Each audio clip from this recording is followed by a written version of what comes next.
Olá, bom dia. Parlamentares de vários partidos enrolados na Lava Jato voltam a debater a anistia ao Caixa 2 nas campanhas eleitorais. A tentativa é de blindar as doações para políticos às vésperas da apresentação ao Supremo da nova lista de denunciados pelo Procurador-Geral da República. Então você tem Caixa 2, Caixa 2, Caixa 2. E o patriarca da Odebrecht diz que a empreiteira paga a Caixa 2 para todos os partidos e que é desde a época do pai dele.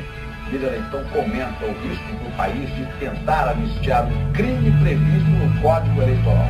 E você vai ver também que uma maternidade referência para a ONU cancelou exames e consultas em Goiás por falta de dinheiro. E em Campo Grande está fechando o hospital universitário, o último que ainda atendia pacientes de emergência.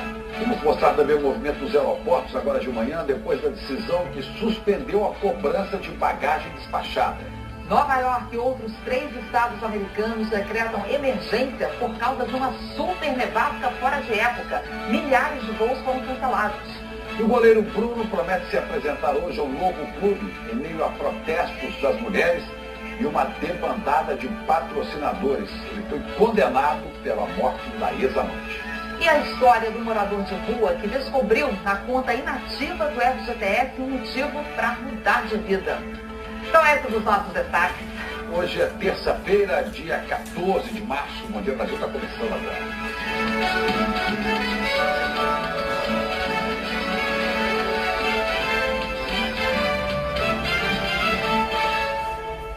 A Agência Nacional da Aviação Civil vai recorrer da decisão da Justiça Federal, que suspendeu a cobrança extra das bagagens despachadas em voos. Mesmo sem a cobrança extra da bagagem, essas novas regras da ANAC entraram em vigor hoje e trazem mudança para passageiros. Vou falar com o Rodrigo Boccaccio, porque o Rodrigo parece que a Justiça entendeu que essa cobrança extra de bagagens favorecia as empresas, mas não trazia benefícios para os passageiros, né? Ô Chico, acho que passou a ter a visão de todo cidadão brasileiro aí, viu? Um bom dia para a Ana, para você, bom dia para todos. É só a ANAC e as empresas que acham que isso é bom para a aviação, né? Porque a sociedade acha horrível. Não, o juiz, inclusive, responsável aí por essa decisão, ele destacou que a resolução da ANAC, ela não garante redução no preço da passagem de quem não tiver bagagem para despachar no caso, ou para todos, né? Você paga pela bagagem, mas teria aí uma passagem mais barata. Qual é a garantia disso? Enfim, o repórter Alberto Gaspar vai mostrar para a gente as outras medidas da ANAC que entraram em vigor agora cedo. Ontem, no aeroporto de Congonhas, a notícia da suspensão das novidades agradou os viajantes, mas com cautela. Para ter uma cobrança na mala, eu acho que deveria pelo menos diminuir o preço da passagem, que já é alta. Senão não. Senão não. Teria que ter alguma vantagem também, né, pro passageiro. Eu acredito que a passagem deve cair o custo dela, né? Então eu acho que fica uma coisa mais justa. Quem leva, eu vou ter direito de levar 10 quilos de mão e se eu precisar despachar, eu pago. É um serviço extra. A decisão do juiz federal José Henrique Precendo, em São Paulo, considera que a liberação da cobrança pelo despacho de bagagens só iria ampliar o lucro das companhias aéreas. Para a Ordem dos Advogados do Brasil, a medida também fere a Constituição e o Código de Defesa do Consumidor. Sobretudo porque estabelece um critério para venda casada, já que quando você viaja é natural que você carregue bagagens. Então o contrato de bagagens é acessório. E também fere a questão que diz de manifesta exoneração, custo mais alto ao consumidor pelo serviço prestado. A liminar foi específica ao suspender a validade dos artigos 13 e 14 da resolução. Exatamente aqueles que, segundo os órgãos de defesa do consumidor, trariam mais prejuízo e desconforto aos passageiros. O primeiro é o que liberaria a cobrança pela bagagem despachada. O outro, que aumentaria, numa espécie de compensação, o peso máximo da bagagem de mão, de 5 para 10 quilos. Várias outras alterações nas regras previstas na resolução da ANAC seguem valendo. Poderão ser implementadas pelas empresas a partir desta terça-feira. Entre elas, prazo de 24 horas após a compra para o passageiro desistir da passagem sem pagar multa, com prazo máximo de 7 dias para a companhia aérea reembolsar o passageiro. Em caso de erro no preenchimento do nome do passageiro, as empresas devem fazer a correção sem custo e devem simplificar o processo de devolução ou indenização por extravio de bagagem. Este especialista no setor aéreo critica a intervenção da Justiça. O setor é bastante desenvolvido e o grau de concorrência é bastante acirrado para que não haja esse tipo de intervenção do judiciário em decisões que são das empresas e do consumidor. Segundo o diretor do Procon de São Paulo, as próprias empresas já revelaram que a medida não traria redução nas tarifas. Isso não ia existir. E não existe. A primeira argumentação deles que foi que tirasse a passagem e fizesse o bilhete, ficaria mais barato. Depois tirasse o lanche, que ficaria mais barato. E nada disso ocorreu. Quer dizer que nós não vamos acreditar que agora, tirando a bagagem, ficaria. Em nota, a ANAC, Agência Nacional de Aviação Civil, diz que tomará as providências necessárias para as novas regras entrarem em vigor. E que essas novas regras buscam aproximar o Brasil das melhores práticas internacionais, trazendo novos estímulos para a competição entre as empresas aéreas. A ABA, Associação Brasileira das Empresas Aéreas, lamentou a decisão. Diz que a cobrança da bagagem despachada dá ao passageiro a liberdade de voar como ele quer, de maneira justa, pagando apenas por aquilo que utiliza. A ABA diz que acredita que a decisão será revertida. Chico e Ana Paula, o que a gente vê com mais destaque aí é a credibilidade das companhias aéreas, da informação delas. Porque ninguém acredita que esse preço realmente iria cair. Esse é o ponto principal da história. Ainda mais essa discussão ainda vai render muito, né? Como a gente viu aí, né? Pela posição das empresas, né, Rodrigo? Muita água ainda vai rolar debaixo dessa ponte até ter uma decisão definitiva. Mas o que faz é o seguinte, não ia reduzir o preço de tarifa, de passagem, porque você não sabe qual é o preço da passagem, por exemplo, na ponte aérea Rio-São Paulo, tem vários preços. A empresa cobra o que ela quer.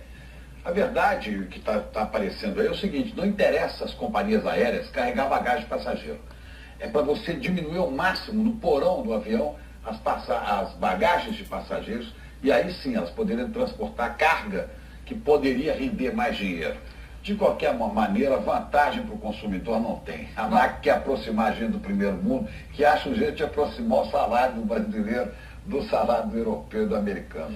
A gente viu aí o movimento em São Paulo, nos aeroportos. Vamos ver agora como é que está o movimento ao vivo no Aeroporto Internacional Tom Jobim, no Rio de Janeiro, nessa primeira manhã, depois da suspensão da liminar. A Raquel Norato é que tem as informações para a gente ao vivo. Bom dia, Raquel.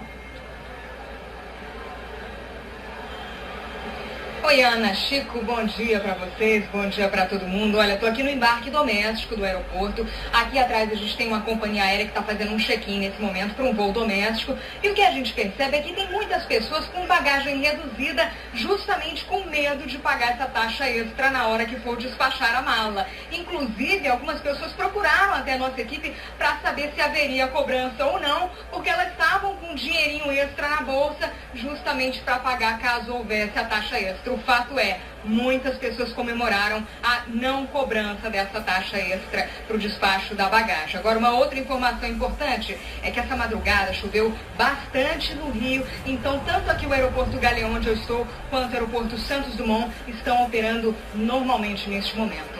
Ana, Chico. Ok, tá bom. Obrigado, Raquel.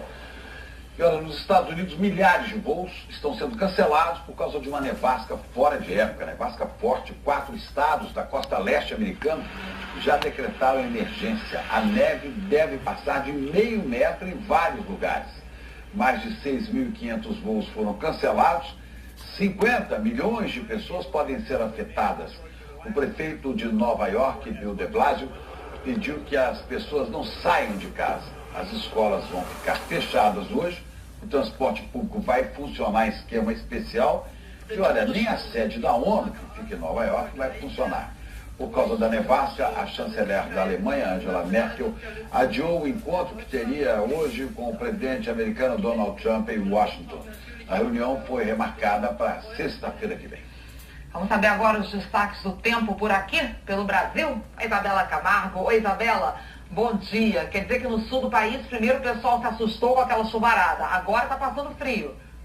É isso, Ana. Bom dia para você, para o Chico, bom dia a todos. A frente fria primeiro traz chuva, depois é que vem o frio. A região sul, então, agora está sob a influência de uma área de alta pressão. É de origem polar, então ela é bem poderosa mesmo. A circulação do vento, então, dessa área de alta pressão joga o ar de cima para baixo. é um ar mais frio, mais seco. E aí, por conta dessa circulação, as nuvens não se formam. E aí, com isso, a atmosfera perde calor bem rápido durante a noite e início da manhã. Tanto que hoje, várias cidades da região sul amanheceram com temperaturas bem abaixo do normal. Vejam só, Foz do Iguaçu, no Paraná, 13,3.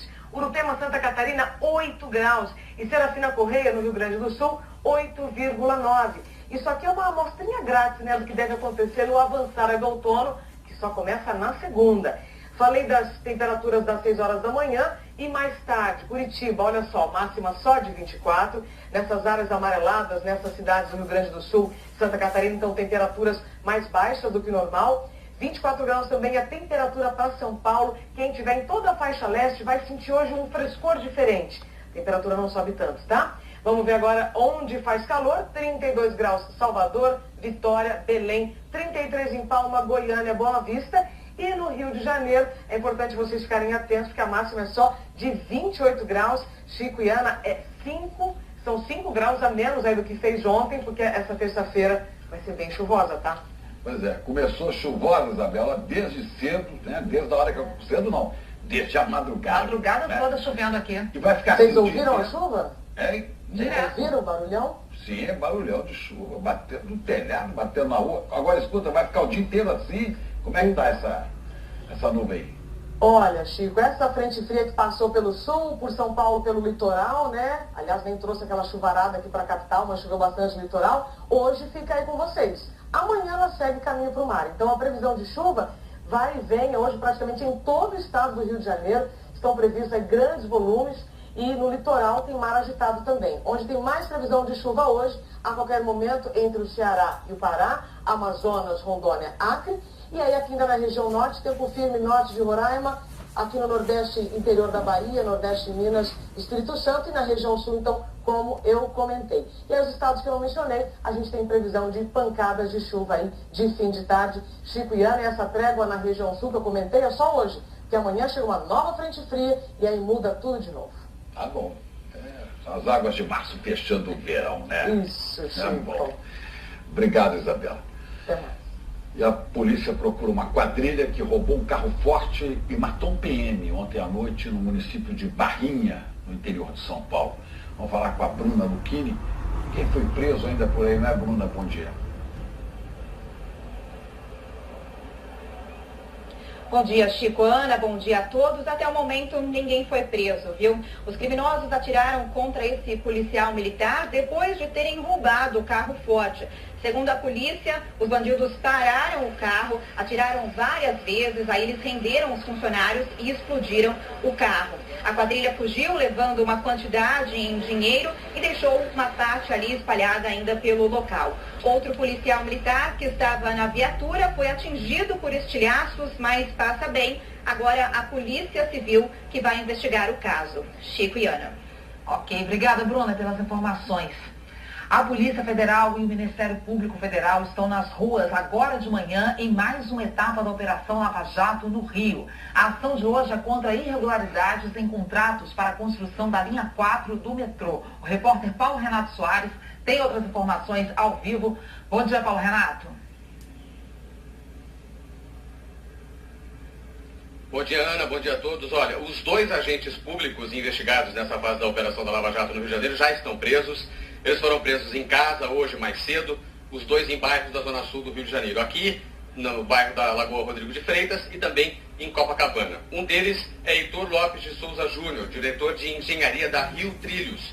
E o outro, Luiz Carlos Veloso, o atual subsecretário de Turismo do governo do estado. Eles são acusados de receber propina em contratos da construção da linha 4 do metrô aqui no Rio de Janeiro. Essa investigação tem como base o acordo de leniência de uma empresa, a Carioca Engenharia.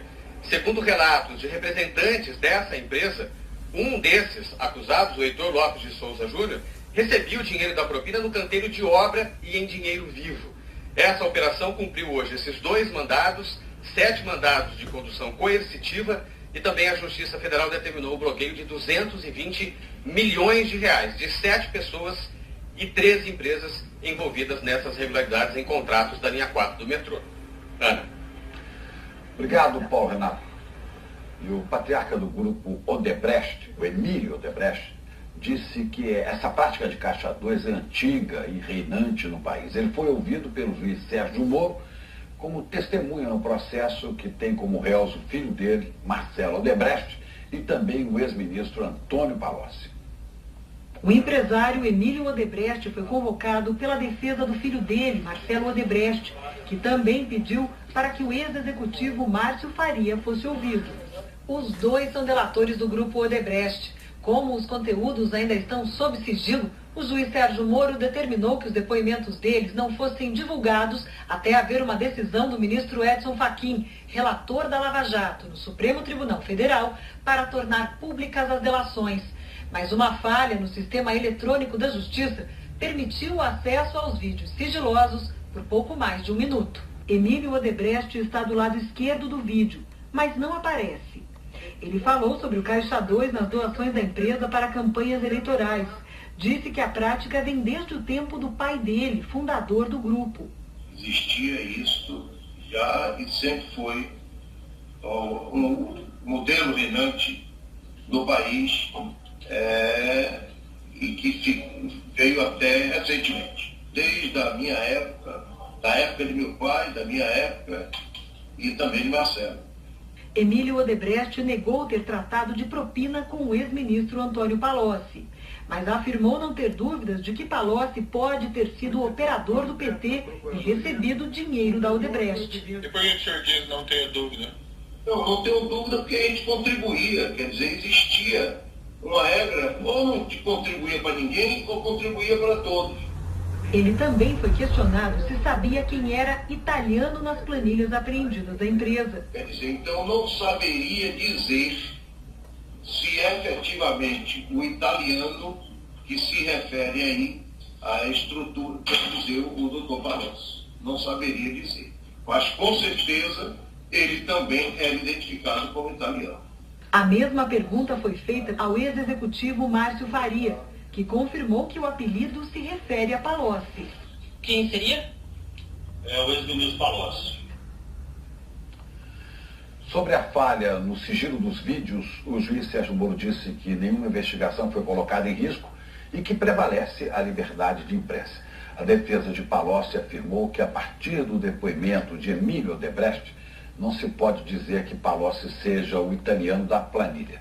E que no outro depoimento, Márcio Faria declarou não conhecer Palocci. Por isso, para os advogados, esse apelido pode ter chegado a Márcio Faria por terceiros. O PT afirmou que as doações ocorreram dentro da legalidade. Em meio a tudo isso, o ministro da Casa Civil, Eliseu Padilha, voltou de licença médica e voltou sem sequer comentar as denúncias de que recebeu e intermediou dinheiro vivo da Odebrecht. Vamos a Brasília, então. Juliana Morrone, bom dia. O ministro disse, inclusive, que não pode comentar o que não existiu. Bom dia, Ana. Bom dia, Chico.